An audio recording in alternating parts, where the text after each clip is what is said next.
জানেন বাংলাদেশে সংখ্যালঘু হিন্দুদের উপর রেডিকাল ইসলামিক সংগঠন যেগুলো আছে বাংলাদেশে,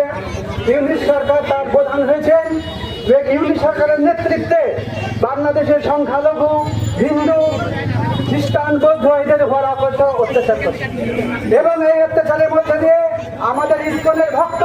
এবং ব্রহ্মচারী ভক্ত প্রভু চিন্ময় প্রভু ওনাকে গ্রেফতার করা হয়েছে এবং তাকে প্রসাদ নিয়ে গেছে। সেই প্রসাদ নিয়ে যে অবস্থা, দুজন ভক্তকে গ্রেফতার করেছে, এটা একদম অমানবিক। এবং একজন ভক্ত, আপনারা জানেন যে ভক্ত প্রসাদ ছাড়া কিছু গ্রহণ করেন না, এবং সেই ভক্ত এবং তাদের কোর্টেও রায় দিয়েছে যে সে ভক্ত যেন তার ধার্মিক আচরণ থেকে বঞ্চিত না হয়। তা সত্ত্বেও বাংলাদেশ প্রশাসন যে আমাদের চিন্ময় প্রভু যে জেলে রয়েছে সেখানে প্রসাদ নিয়ে প্রসাদ খেতে পাচ্ছেন না। এর জন্য আমরা তীব্র প্রতিবাদ জানাই এবং সমগ্র বিশ্বের হিন্দুদের কাছে আমরা আবেদন রাখছি যে বাংলাদেশে যেভাবে সংখ্যালঘু হিন্দুদের উপরে অত্যাচার করছে এবং তাদের বিরুদ্ধে সারা বিশ্বের হিন্দুরা একত্রিত হচ্ছে এবং আমরা যেখানে দাঁড়িয়ে আছি এটা হলো যে শ্রীরাম মায়াপুর নবদ্বীপ ধাম, এখানে চৈতন্য মহাপ্রভুর আবির্ভাব স্থল এবং এই চৈতন্য মহাপ্রভুর যে ভাবধারা, সেই ভাবধারা নিয়ে সারা বিশ্বে ইসকন আজ হরে কৃষ্ণ মহামন্ত্র আন্দোলন শুরু করেছেন এবং তার প্রচার করছেন।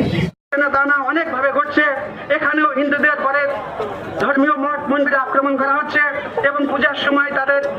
বিগ্রহকে ভেঙে ফেলা হচ্ছে এবং নির্বাচনের ফলে অনেক সময় দেখা যাচ্ছে যে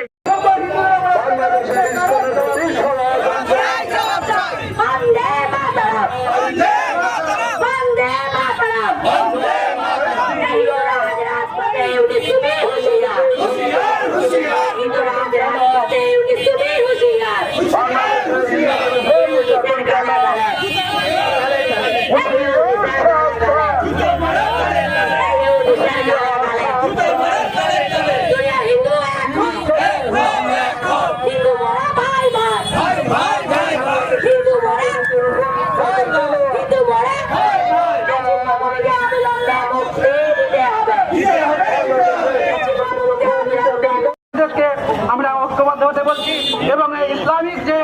রেডিকাল ইসলামিক যে রয়েছে সংগঠন রয়েছে সারা বিশ্বে তাদেরকে পদদলিত করা হচ্ছে এবং আমরা এই বাংলা থেকেও এবং এই চৈতন্য মহাপ্রভুর ধাম এই মঠের সামনে থেকেও বিশ্বের যে ইসলামিক মৌলবাদ সংগঠন রয়েছে তাদেরকে আমরা ধূলিসাৎ করে দেব এবং তারা যাতে কোনোভাবেই মাথা তুলে না দাঁড়াতে পারে।